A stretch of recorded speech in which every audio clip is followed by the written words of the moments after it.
So who am I? I'm Anna Richards, as I said. I was sponsored by the Copenhagen and Greenland district, and I was an ICU fellow in Japan, and I just graduated in July this year. What I do now is I have started my own organization in 2006 that organizes workshops for young people where they draw their dreams for the future. So you may have seen some dreams hanging around this place. These are all children that I have worked with, and this is what I continue doing right now.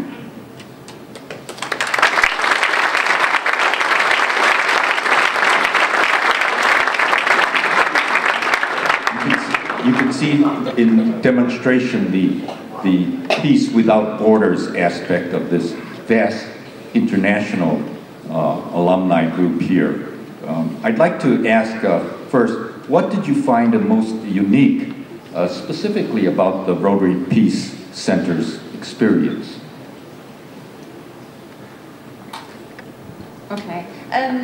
I mean, we were discussing this earlier, and for most of us, this is the only fellowship that we've done, so it's hard to say exactly what sets this fellowship completely apart from every other. But for me, the AFE is a big part of what the Rotary Peace Fellowship really has to offer for professionals going back, leaving their professions. I left a job in New Zealand as a lawyer to come to Bradford to extend what I know about peace and how I work.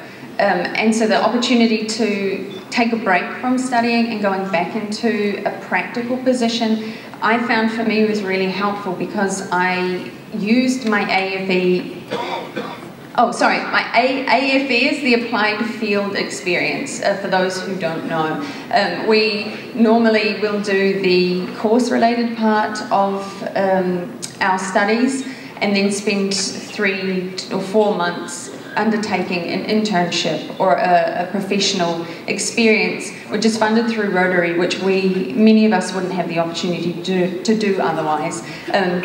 For me, I went to Rwanda and worked with the genocide unit in Rwanda, and I wouldn't have had that opportunity had I not had the Rotary backing, and that directly then linked into my writing my dissertation and then in my search for work afterwards. So I think the quality and the effect of the applied field experience should not be underestimated.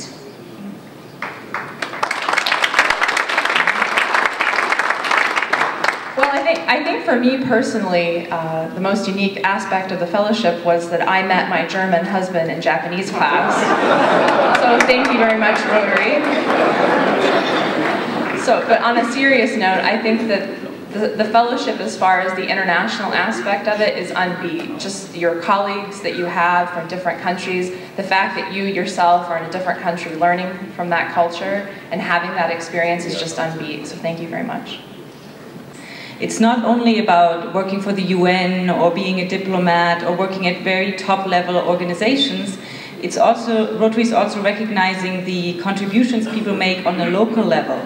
Maybe just in their communities, in their streets. You have all kinds of different fields that you're working in. Rotary World Peace Fellows, some are musicians, some are teachers, some are working for the World Bank, some are working for governments. So it's really the diversity of people using their expertise to work towards a common goal that I find very unique with this type of fellowship, because most fellowships sponsor people who are going into a specific direction or who are working in a very, very specific field. And I think Rotary has recognized the diversity of how everybody can work for peace in their given area of expertise, and I find that very unique with this fellowship.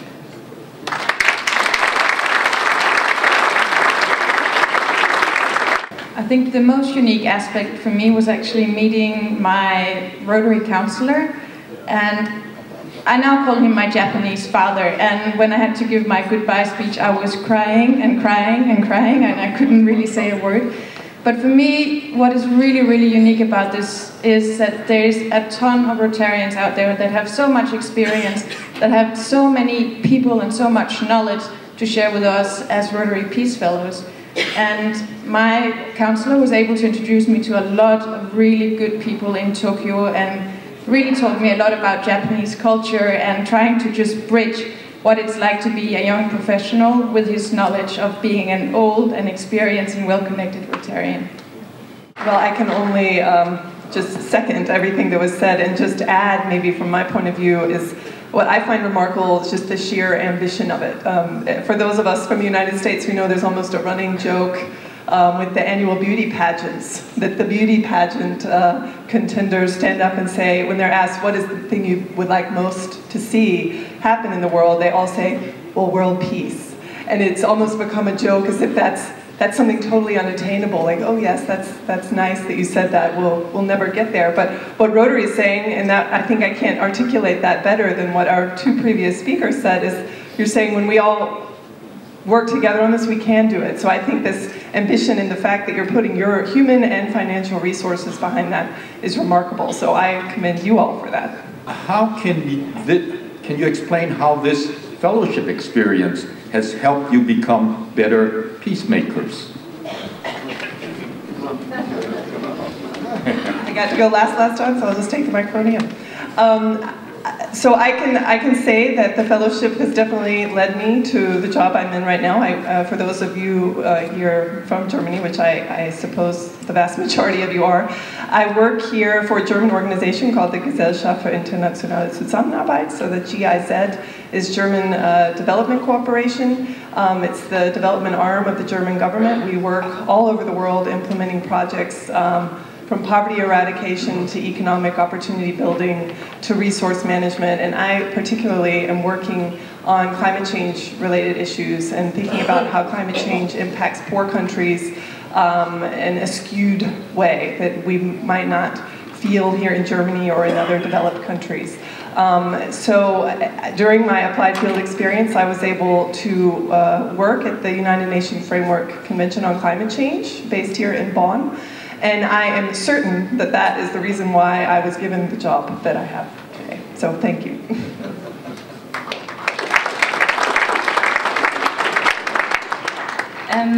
I think that the Peace Fellowship has given me the theoretical background to do my job a lot better, to actually sometimes, especially in peace studies, it's very good to take a step back to look at theories of conflict, theories of peace, and to see how are we actually contributing to the change that we would like to make. And having this exchange at a university level has been really, really fruitful for my development. And I think during the Peace Fellowship, during my applied field experience, I worked in Guatemala with inter-community mediation projects. And I came back to Germany after the scholarship to work on inter-community mediation in the Balkans, especially in Kosovo, so it directly linked into that. And it's also helped me on another level. I think the network of peace builders that we have within the peace, all of the peace fellows in the world, is helping me very much with my current job, where I'm working with people who we're sending out to peace operations, the UN, the EU, and the OSCE. And a lot of times I exchange with my peace fellows to ask about specific topics that they think are important to integrate in these types of trainings, expertise that they might have on a different topic. So it's really enriched me being able to do my job in a much better way. I think the fellowship for me allowed me to put your slogan "in service above self" into action. As an American, the financial aspect of getting a master's degree is a very big investment, and the fact that you invested in me allowed me to go and work in India, where I've been working for 6 years, with a girls' school in a tribal area where we still have to fight for girls' education. And I think that that is one of the most important aspects of peace for the future, is making sure that every child gets an education. And just the ability, the fellowship allowed me the ability to work for this organization essentially without pay, because I didn't have to worry about paying off student loans. So thank you very much for that. Just building on what was said earlier, I think one of the important parts of this program is the fact that you choose us because we're already practitioners, and then we get this academic build on top of it. And one very important aspect for me running in my own organization in my spare time was that I could combine academic studies with actually working in practice and continue that work while I was in Tokyo. So I did a few workshops with orphans there, talking to them about their dreams. And for me it was very unique that you can combine these two things, hopefully both making my academic studies as well as my practice a lot better. And I think an unexpected development out of the peace studies for me was that Rotary really, and I had Alan and Rose Jagger as my Rotary family, which was great. And I think the work that I've done and having a Rotary family really instilled a sense of family. So for me, unexpectedly, I took maternity leave for a year, and I can tell you that everything I learned at Bradford with conflict resolution and peace studies is applied every single day with my 1-year-old. So you may not be seeing the world peace person on a daily basis, but community-wise, it's great. But also for me, I think the framework, the academic framework is really important. And particularly in law and doing international law, it's seen as a bit glamorous, and people want to do these kind of jobs. But I think with what I realised at Bradford is I now am more questioning of my role as a lawyer and the role of justice in international conflicts and post-conflict, and I no longer had this justice agenda to be pushing to the detriment of every other thing. And I think that's been great for my personal career development, because I'm seeing a broader picture and how my work fits with other disciplines as well. But most important for this audience to know is how we can strengthen the bonds between Peace Fellows and make it useful for this audience and for Rotary. I think we always talk about this, so it's nice to be able to give the platform to share with so many Rotarians. I think one of the main things that I would encourage you to do is you have built up a huge resource. We saw the map of all of these Peace Fellows all over the world. And there are over 700 people. You call it, Mr. Raja called it an army for peace. And I feel like a lot of times this expertise that you have helped us gain is not trickling back to the Rotary clubs or the Rotary projects. So I would encourage and ask you, a lot of us are activists. We are very busy, we are very, like to get our hands dirty. We don't mind traveling. We would really like to give our expertise back to Rotary. Our expertise in the fields that we have studied, be it education, be it healthcare, be it creating participatory spaces, be it in mediation, conflict resolution. A lot of our expertise fall into the six areas of Rotary, or seven? Six areas of Rotary.